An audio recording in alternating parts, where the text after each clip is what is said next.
Well, hello everyone, and welcome back to another episode of the Infirmary, where it is my job and my guest's job to help the rest of you enjoy your endurance sports more and make fewer mistakes and hopefully not end up hurt or injured or burnt out. And if you are any of those things, helping you get out of the infirmary. But today's guest, a long time friend of mine, is Rach McBride, who has been racing full time as a professional athlete since 2011.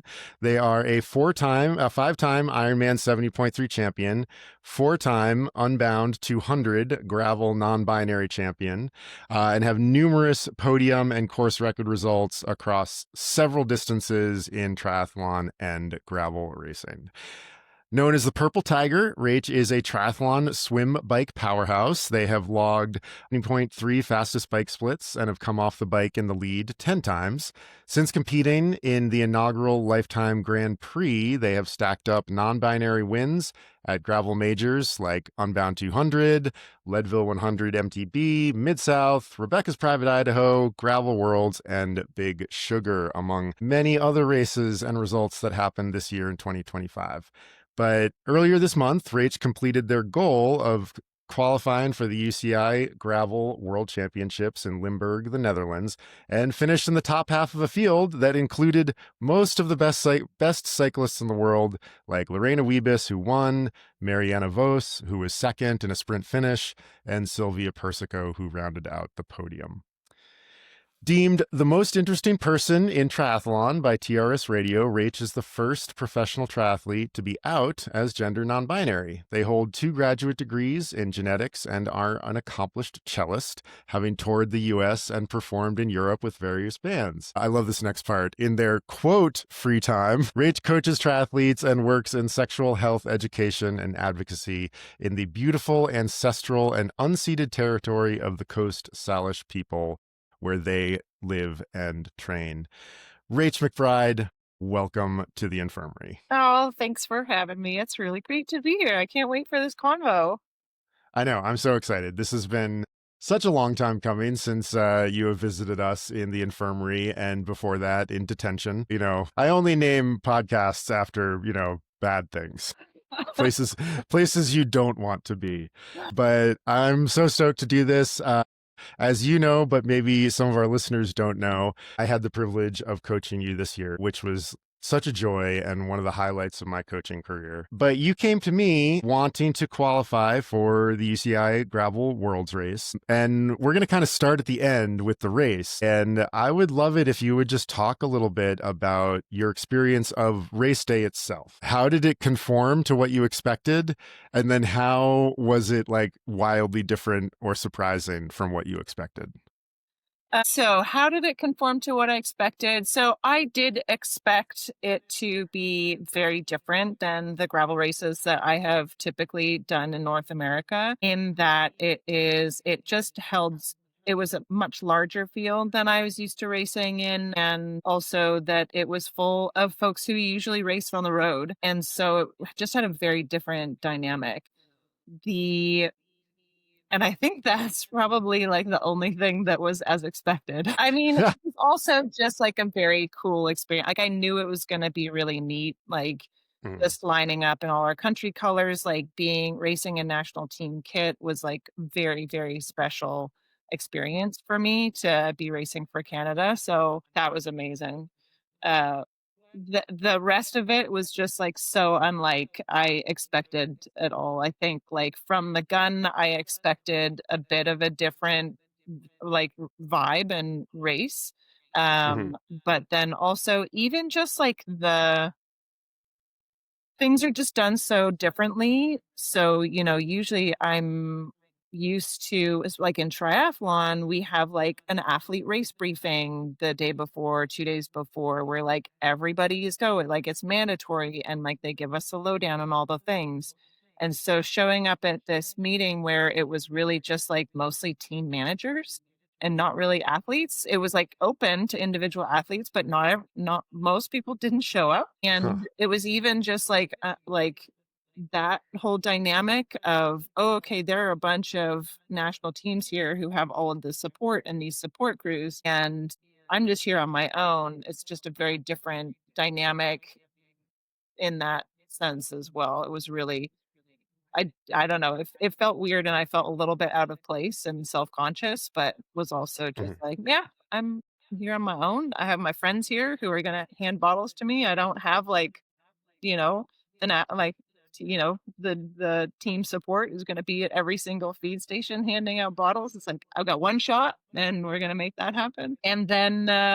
Uh and then also I think there was less of a I was really hoping for like a team not a team racing dynamic, but even just like a team camaraderie aspect. Like I didn't really know a lot of the other Canadians who were racing in the elite women's field, aside from a few folks, but the vibe wasn't as like friendly, I guess, as I anticipated.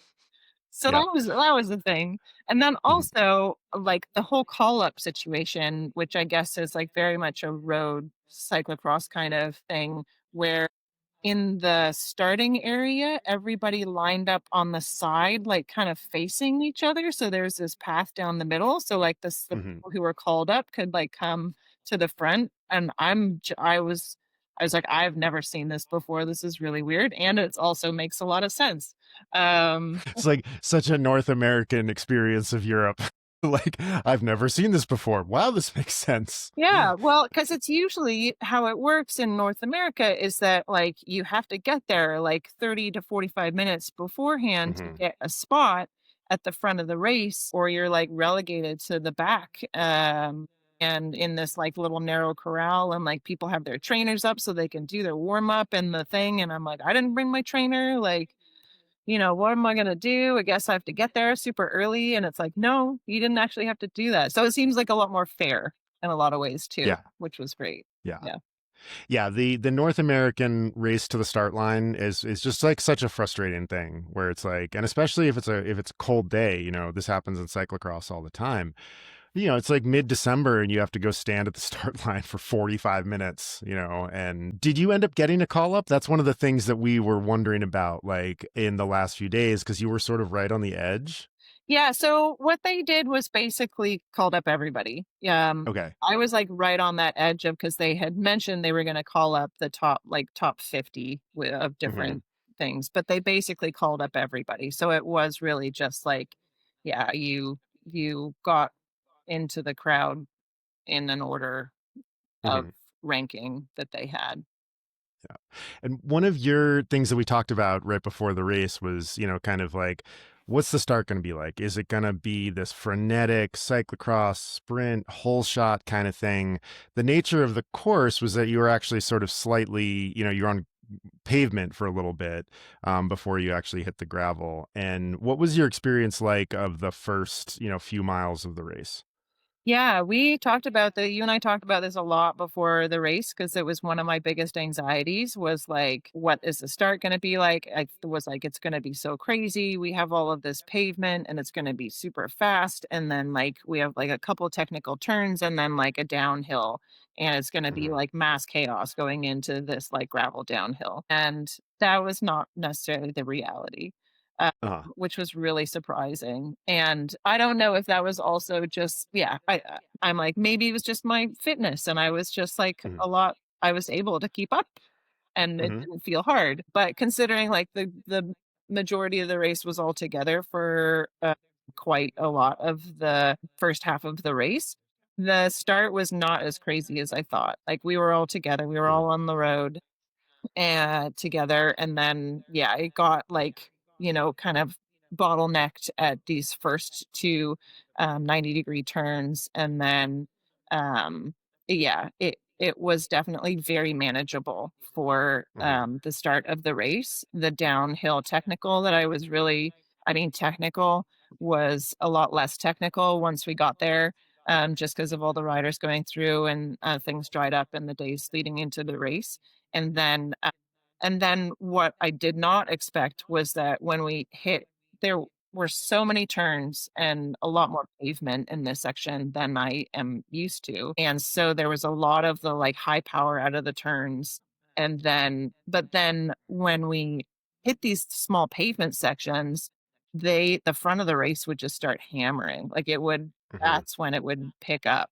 And so it was a very whereas I kind of thought the exact opposite was going to have. What was really helpful for me in our conversation leading into the race was the recognition that like yeah, I was really scared for the start, had some anxiety around that in terms of just like being in a pack and like not wanting to crash, like not wanting to get dropped right off the start. And you were like, everybody else is feeling the same way.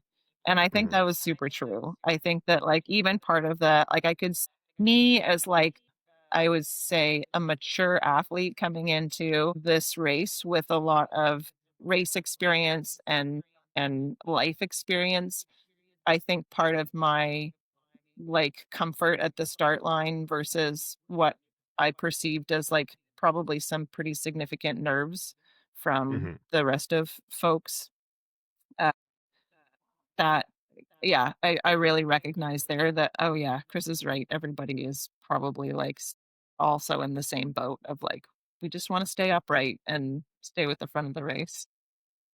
Yeah, there's like 10 people in that field who are feeling like, okay, I've done this so many times before. And then the vast majority, it was a big race, there's over 100 people in it. And it's just so funny how that just stays true regardless of the level. Yeah, Is that there's always like 5 to 10 people who are either overconfident or perfectly adequately confident. And then, everybody else is kind of like, this is daunting. And that's, I think, just a very normal experience for anybody who is like doing any kind of event. What was the actual, like, talk a little bit about the dynamics during the race itself, like a little bit about like what surprised you, what didn't surprise you, like, and how, and what your experience was like. I mean, dynamics during the race, like, I would say that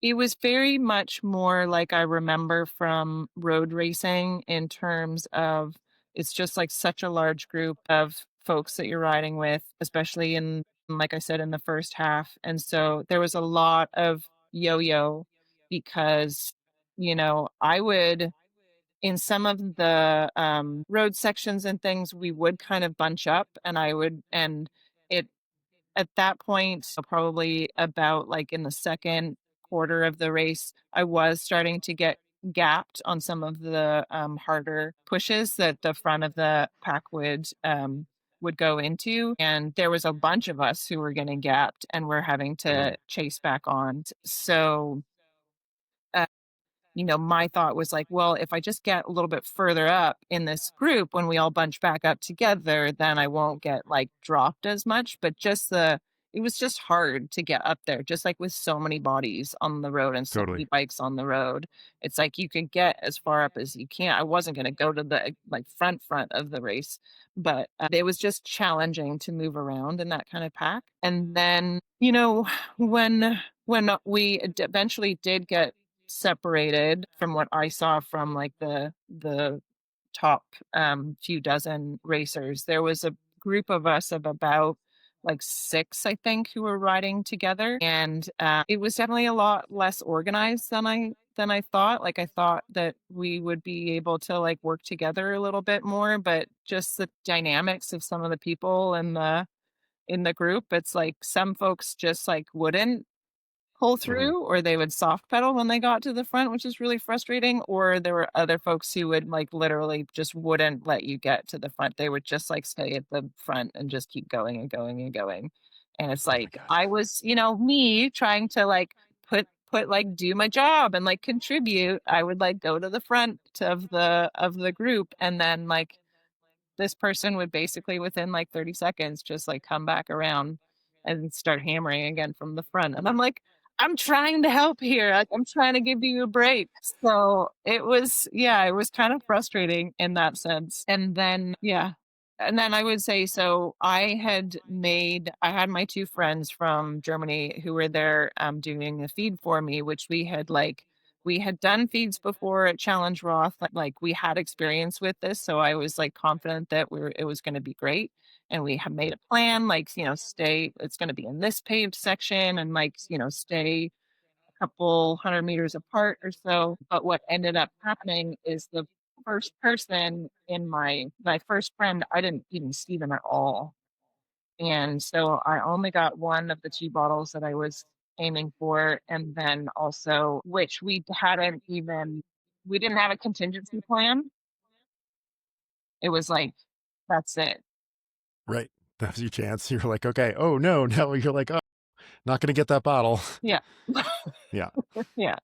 So yeah, that was thankfully it was a cool day and I was able to survive on 3 bottles and had most of my calories with me. I definitely could have used that bottle and a few more calories in the end, but yeah.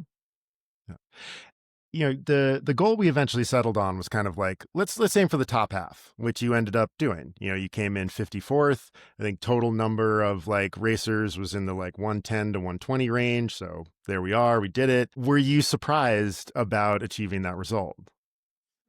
Yeah. To be honest, just because I didn't know how many people were ahead of me, I knew Hmm. that I felt good. I knew that I really, like, raced to my fitness and ability that I had on the day, and when I crossed the finish lines, the race finished with basically we had the 2.5 loops and then a dog leg, that finished into Maastricht, and there were kind of 2 significant climbs on that, like, one to finish the loop and then another that was it's like a kilometer long, and I think it averaged around 6% or so. It was Hmm. quite steep and narrow, Yeah. and I was thankful to, like, be able to our group of 6 got split up on the first little climb, and then there were 3 of us who I was able to stay with them on that last final climb, so there were 3 of us going into the finish together, and we really kept the pace up as much as we could, and so to finish so then at that point, there are like masters men who are catching us from behind. And so it's really hard to even with that have a sense of like how many people are ahead. Hmm. So yeah, when I crossed the finish line and my friends were there and told me where I had finished in the race, like it was just it was really cool. I was like just so happy to have been able to accomplish what I set out and just to feel so good. And I think also I just had so much joy in the race.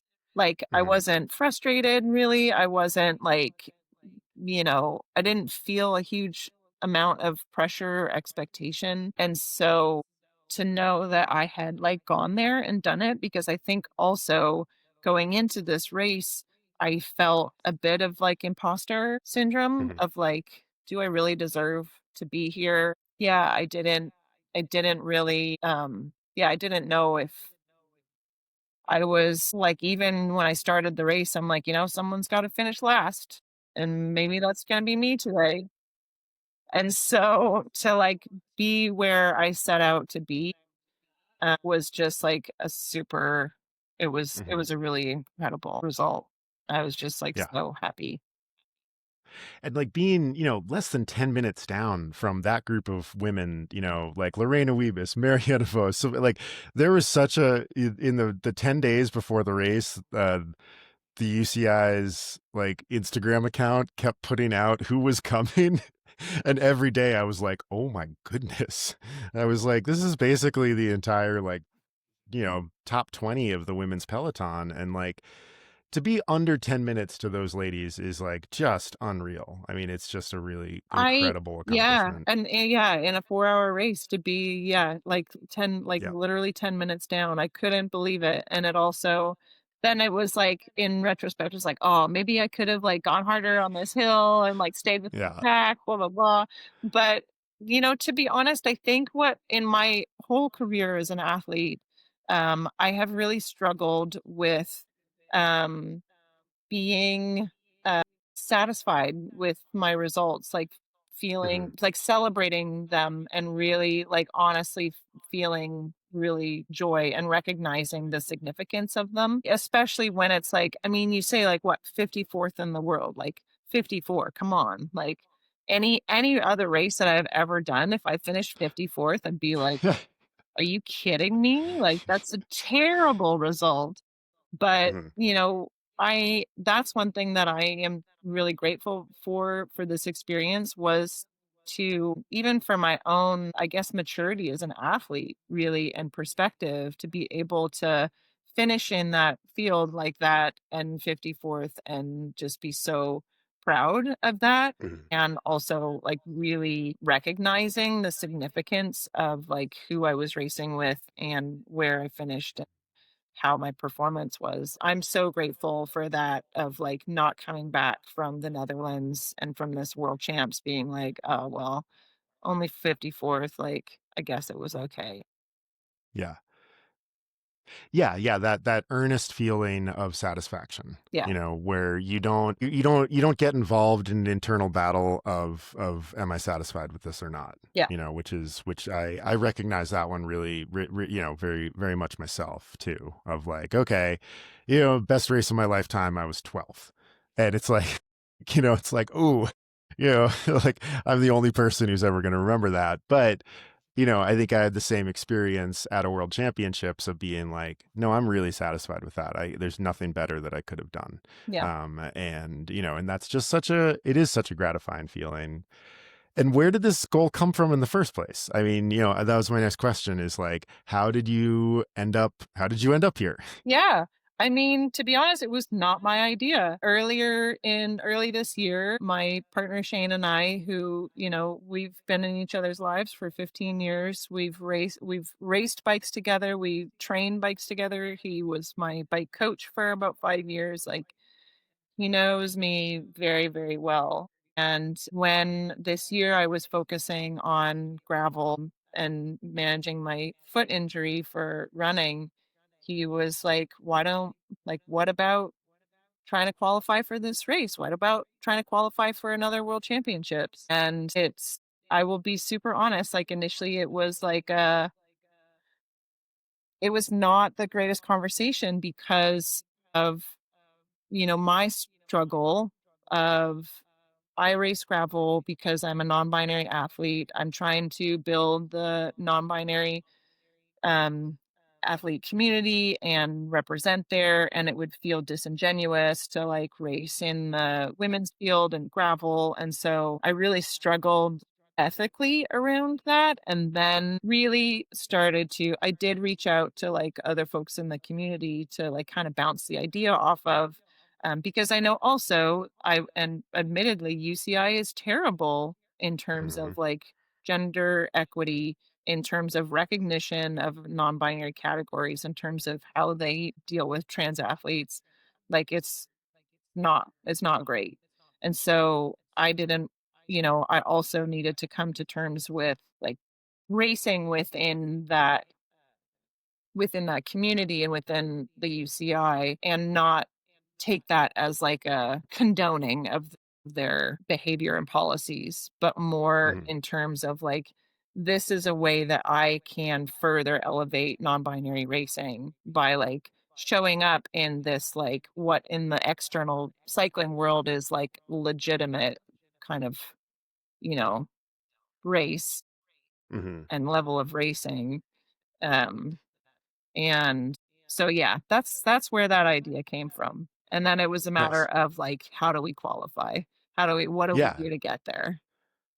Yeah, and then I mean I love that because it like, there's sort of this idea that happens externally to you, and then you've got to do some sort of like, okay, how do I make sense of this and feel good about pursuing this goal in this context with this organization that, is and has historically been pretty tone deaf on a lot of issues like this. And Yeah. like just not really understanding what's happening. And, just not understanding how to respect everybody, which I Yeah, would say is the UCI's biggest issue. absolutely. And the fact that like, I mean, if in North America, if with the women's field or like the masters field was shorter than the men's pro field, the distance Hmm. wise, like people would be up in arms. They'd be like, what Yeah. the heck is that?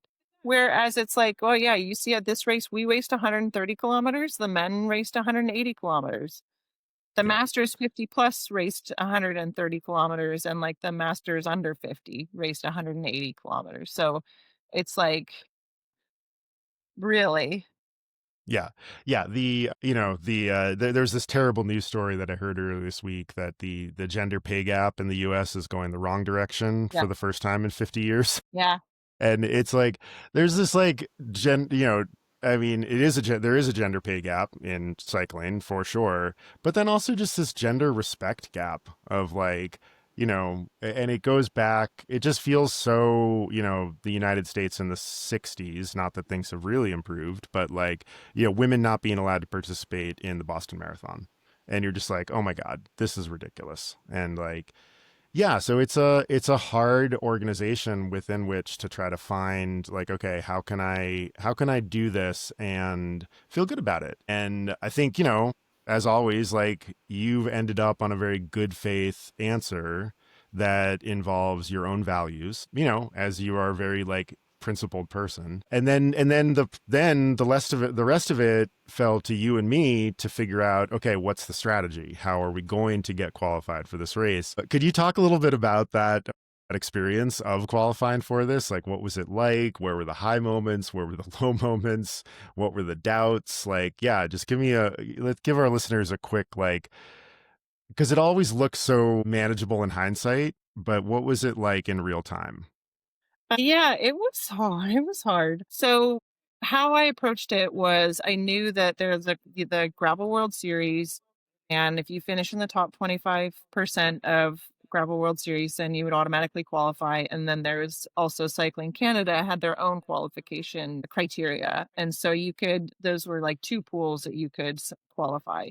So I was Mhm. kind of like going in both directions to try and maximize my options. I also had set in determining the races, I was not going to race because I had to race in the elite women's category, I was not going to do any of the races that I had already done as a non-binary athlete, uh, like switching categories and going to race in one of those races to try and qualify. So, that was kind of like ethically and like, yeah, within my principles where I set things. So that meant that I had, on the calendar, I basically had 2 Gravel World Series races, that were options, and then, Canadian Gravel Nationals, which, I don't, in retrospect, probably would not have gone to Gravel Nationals if it wasn't for this goal, and Mhm. that was a really cool experience. So,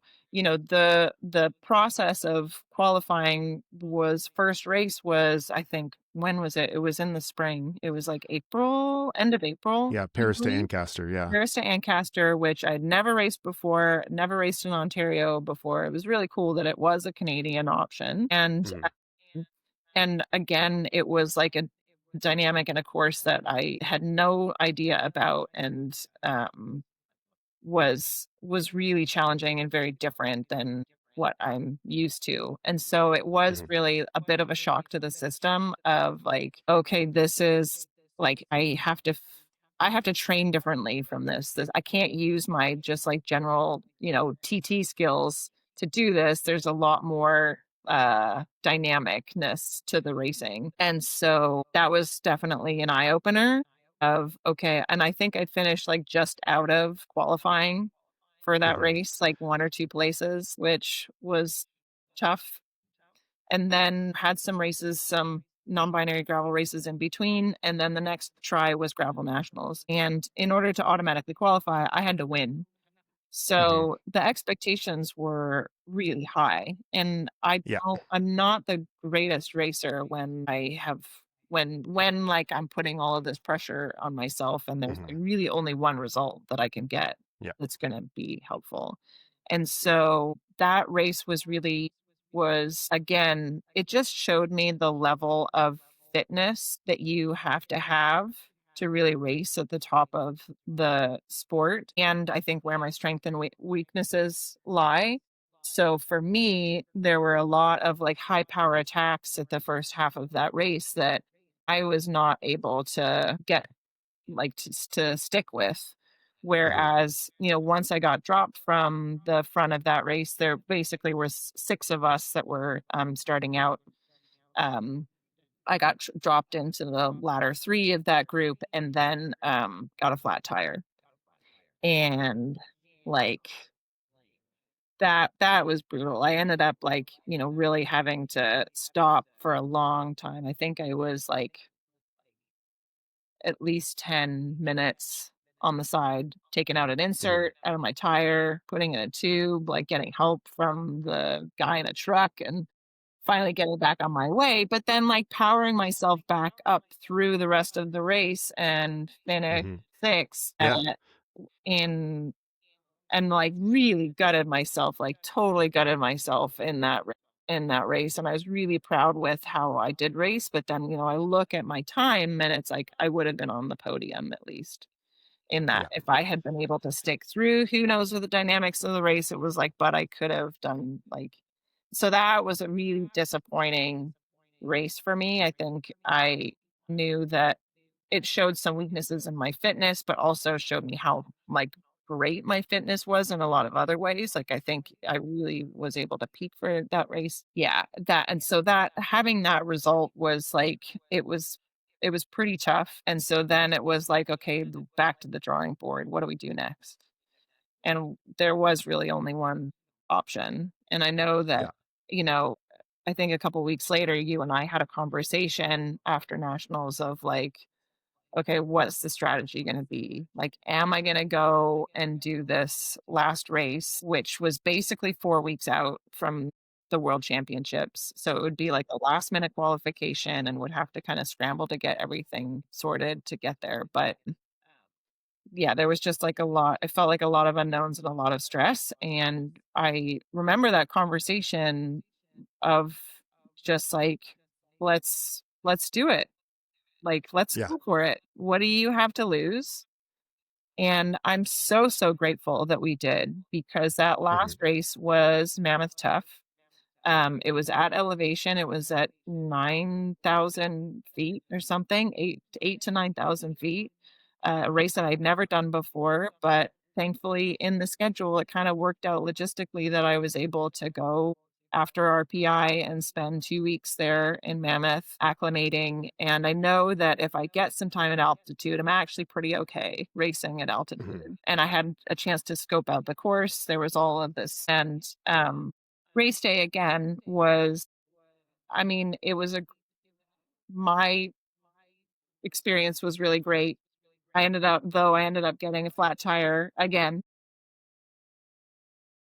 was just, like, so frustrating, but still ended up finishing in 2nd place and, like, securing that. But again, it was like I was still finished 25 minutes down from the lead of that race, Mhm. and so again, it was like, "Well, do I actually deserve to be going to this race?" Mhm. And even in the week leading up to the race, I thought, like, "Even if I qualify, maybe I don't wanna go. Maybe this is too much. Maybe this is too Mhm. stressful." Yeah, there were a lot of things, like, I think doubts in my own head of whether or not I was really gonna do it. And then I qualified, and then the national team kit came in the mail, and I was like, "Yeah, no, we're doing this." Yeah.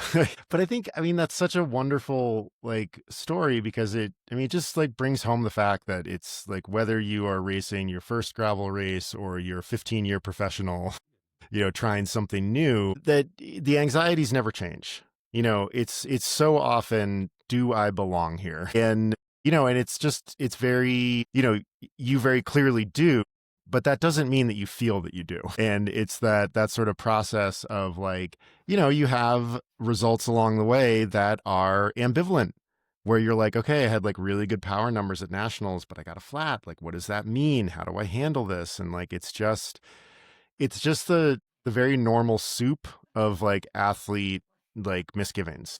And I think that those never really go away unless you're a sociopath, and then there's like you have other problems probably. But and the way that you managed through all that this year was really admirable because like I know that there were moments that were really hard, but I could see you accepting the sort of emotional difficulty and being like, okay,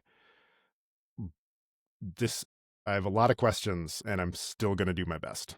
And I think what, because and we talked about this throughout the year of because I had so many mishaps and so many flats and mechanicals in races, and particularly in these qualifying races, that like I didn't have a comparison. I didn't have a Hmm. way to like show to myself where I really stack up against these other racers, and like therefore being able to like justify, oh yeah, I deserve to be here.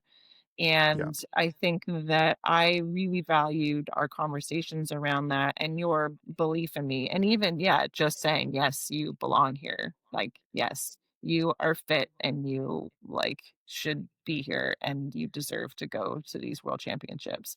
I really valued those conversations and those words of encouragement from you, because I don't know if I would have continued if we hadn't had those Hmm. conversations. Yeah, and I think that's so normal. I think that that's exactly the right place for, there's this impulse to try to like eliminate anxiety in athletes, and I'm like, no, no, that's just the other side of excitement. Yeah. Like, and you're never like, you've been doing this for a long time now. Like, you have been a professional athlete for 15 years. Like, has the anxiety changed that much? I think I just understand it better. Yeah, That's the totally. biggest thing is I know what it means. I know how it feels in my body. I know how to manage it better. And I know yeah, I know my, like, coping strategies and my mechanisms for helping calm myself, and Mhm. to me, it's very, very rare that I don't have the anxiety, and that's what I've said throughout my career since I've started like, understanding it better, is, like, if I don't have that anxiety, then something's wrong. Our bodies, in order to perform, our bodies need to be, like, amped up in a bit of a Mhm. way. And there's like you can be under amped and you can be over amped. And so I feel like that's where I've really gained a lot of knowledge, is like how to find that happy medium of like still feeling the like amp, but not letting it Mhm. consume me, not letting it take up like consume too much energy so that Mhm. it's going to affect me when the race starts. Yeah. And how was this whole year of training different from training for triathlon? Like, what was just different about the preparation for these races and the season in general? Well, I think just training mostly on the bike. I joked at the end of last year. I was like, "Oh, I'm not training for Ironman this year, so I'm gonna have like all this time on my hands to do other stuff." And so I loaded my plate up with other stuff that I Uh-huh. was doing, and little did I know, just all of my training hours were gonna just like go onto the bike. So it's like Yep. I don't really have any much more time. And so, like, I think for me, it was a mixture of I had made other commitments that took up a lot of Mhm. my time, which made life feel really busy for me this year. But Yeah. then training just on the bike and not running and swimming as much, my body and my brain just were not as tired. And so it didn't feel like my training was like really hard in a lot of ways. It was like it was volume and it was time, and there were definitely some like very painful intervals that we did. Yep. Um, some new levels of torture that you put me Yep. through. But it felt really manageable in terms of the training, and I just, like I love riding my gravel bike so much that Mhm. it was a joy to be out, like, even, when the weather is crap. And, like, there was a lot of travel, like, I was, in a lot of places where I really just had to think about riding my bike. I didn't have to think about, "Oh, where am I gonna run? Where am I gonna find a pool to swim?" That sort of thing. So even just, like, logistically, it was a little bit easier because I just had one sport to Yeah. think about. Yeah. I mean, we were still swimming, of course, Yeah. off and on and, like, taking breaks, but it was like, there was that load off of I didn't need to like, if I was traveling, if we couldn't find a pool, like, that was okay. Yeah. Yeah, I mean, and I do think like, even if you're a single sport athlete, like a cyclist or a runner, like, oh my gosh, swimming is so good for you. Like, it really, Oh, really helps. It absolutely. like this like non-load bearing, like increased aerobic conditioning. And you are also like really keeping up with your strength stuff in your running work, in the hopes of like continuing that run rehabilitation throughout the year. And so, like it was funny. You still were like swim, bike, running, but it was like, the volume of the bike was, like 90% of your year Exactly. with like 7% swimming and like I think it broke down something like that where it Yeah. ended up like running was like under 5% and swimming was maybe like 10%. But I wanted to just do a quick screen share. And then this is, I think, something that you haven't seen yet. Like we've talked about these graphs over the course of the year. And if you're listening to this on the podcast, I'll put some screenshots in the show notes, everybody. Okay, so far? It's coming up. Yeah, got it. Okay, awesome. So yeah, first glance, yeah, it's some colored lines on a page. But what we're dealing with here, this is WKO's cycling metrics over the course of 2025. So if you look over here on the right, you can see I've grabbed the year to date, Yeah. and each one of these lines corresponds to basically a power range. WKO is really cool because it's using every second of your cycling data. It's not doing things like taking a 20-minute time trial and subtracting 5%. Don't do that as your FTP manner of figuring it out.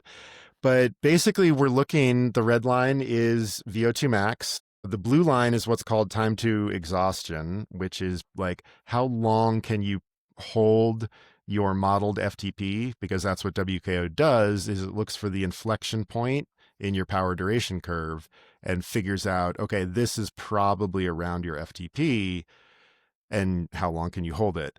The purple line is your maximum power, basically your sprintability, which we didn't work at all on this year because we don't need to. And then the green line is what WKO calls FRC, which is basically your anaerobic battery. And then the orange line is your FTP over the course of the year. And so the metric that everybody always gets obsessed with is FTP, Mhm. right? Like that's the thing where we're like, oh, that's the determinant. And what I think is so interesting is that, you can see your FTP jump in the early part of the year down here, but that's only because that's the first time that we tested. Like, so we didn't have any testing data before that. And then we go ahead and test and, we see a jump. And the thing that I think is what I get from looking at this graph is, that like really it's a little bit less about the raw numbers that we see because your FTP more or less hung out at 270 over the course of the year. And your VO2 max, was in the low 60s, for most of the year, which, both very, very good numbers, everybody. These are numbers that we want to aspire to. And if you have a 15-year training history, are not numbers that are going to change dramatically. Yeah. I mean, you can see that sort of in this middle part of the year when we're doing a lot of VO2 max work, that definitely that VO2 max was going up over the course of the year. And if we threw some trend lines on this, those would also go up. But the two things where I really think like we see the development is the increase in time to exhaustion over the course of the year. And like if you put a trend line on that particular blue line, it would be a definite rise over the course of the year. Yep. And if we see someone's TTE going up, so it basically means you can hold threshold for longer. It doesn't just mean that you've been training your threshold. It means you've been training everything below that supports your threshold. So TTE is a really great marker of like the top end of your aerobic capacity. And like, if you extend your time to exhaustion from the 30-minute range to the 50-minute range, which is basically what you did, that means that you have a pretty superior aerobic engine. And then the other thing that I'm really stoked about is the growth in your FRC over the course of the year. And, FRC is basically your anaerobic battery. How many kilojoules can you sustain over threshold before you have to slow down? And we didn't work on this directly, But because we were doing a ton of VO2 max work, which is over threshold, that system is going to get some stimulus as well. And anytime, if I see an athlete whose FTP stays roughly the same, their VO2 max stays roughly the same, but their FRC goes up over the course of the year, and they're racing bikes, I'm like, awesome. We have enhanced your ability to cover attacks, stay in the pack, short climbs, things that like triathletes don't really train very much. And I think that this graph really nicely reflects like why you had success this year, that we did see these things grow as we put energy into them. And we're finishing the year in a stronger place than we finished. I'm going to jump over to another graph here, which is your fatigue resistance. Okay, you're looking at that now. Fatigue resistance, basically what it does is we're looking at what's your fresh 5-minute power, what's your fresh 20-minute power, and what is your fresh 60-minute power. And then we retest those after you have expended 2,500 kilojoules. And you got to experience my favorite way of doing this, which is like, okay, Rach, I need you to go ride for 4 or 5 hours, just go ride at a moderate pace. And then what did I have you do after that? An hour best effort. One of the reasons that you had so much success this year is, holy crap, I have never seen fatigue resistance numbers like this. The only weakness in your fatigue resistance, and this makes sense, right, is your 5-minute, that fresh, you pop about a 340, and after 2,500 kilojoules, you can manage just over 300 watts for 5 minutes. So you drop around 11%. Which, the way that WKO runs this is if you're 10% or under, you're good. The best rating that you can achieve is good. Yeah. In this particular rubric. Like, it's the curve is brutal. It's basically a B, a C, or a D. There's no possibility of an A. And then, but again, like, so in terms of looking for things that we might work on next year, it's like, okay, maybe it's this 5-minute power that, needs some work, and that's going to help you close gaps, stay with groups, things like that. Your 20-minute and 60-minute numbers, I've never seen numbers like this. Your fresh 20-minute is 283, and then your 20 minutes after riding for 4 hours is 276. It's like almost no drop off. So you have like superior fatigue resistance for 20 minutes. And you set your best 1 hour of power during that 60-minute time trial after you've ridden for over 4 hours, which means the next time I make you do a 40K time trial, I'm going to be like, I want you to throw up at the end of this race because I think there's more watts to have. Yeah. But, this paints the picture of an athlete who is going to have success at these events that are primarily predicated on aerobic conditioning. And then the piece that we would close in order to make you better is, again, like, okay, let's hit that VO2 max. Let's hit that anaerobic capacity, because all of the rest of your engine is really nicely assembled. And so like, this was sort of my season review moment where I was just like, oh my God, like Rach had a great season, like really, really, really nailed it without FTP, like going up a ton. And and I really want people to hear this out there. If you're a well-trained athlete and you get 5 watts on your FTP over the course of a year, that is a really good year. Like that's, it takes a lot of work and a lot of aerobic conditioning to kind of get up there. But, I've not left you much time here, but, in like the 2 or 3 minutes that we have left, like, what was your experience of like working with those numbers like this year? Was that a different thing? Like, what was that like? Yeah, I think that it was, because I haven't trained like this in a long time, because I've been focused on, the Ironman, the 180K TT, and then having to run a marathon off of that. Like, it was very, very different training than I am used to. And it was interesting to see, like, even if I compare, Gravel Nationals, which was the middle of the year, I think that was in July, where I really felt like I had a peak. It was, yeah, one of those things where if I compared that my experience in that race to then the Gravel Worlds um, in the Netherlands a couple of weeks ago, like my feeling on the bike was so vastly different of just like Mhm. my ability and my ease of doing the like high end watts Mhm. and especially at the end of the race, like, the I was so surprised, especially in some of our training leading up to Worlds, that, we were doing 20 and 25-minute efforts, and I had never seen myself able to do the numbers that I was doing in those intervals with the comfort that I Mhm. had in my body. And it really showed for me just like all of those building blocks that we did, like through all of the racing and then through all of the very specific training that we did, that's how I got there to be able to get and Mhm. do that. It was just like a very different feeling in my body. I'm not a super numbers person. Like I don't pay a lot of attention to that. For me, it's more about like how I am feeling in the moment. And so that's Mhm. that's kind of my gauge and my experience is like in those workouts and then, on race day when it comes to and looking back and just seeing my average power for the 4-hour race, but then also how what percentage of time I spent over 300 watts in that Yeah, a race lot. was a Yeah. lot. It was like it almost 30% of the race was over. I think it was close to 40% was over threshold. And Mhm.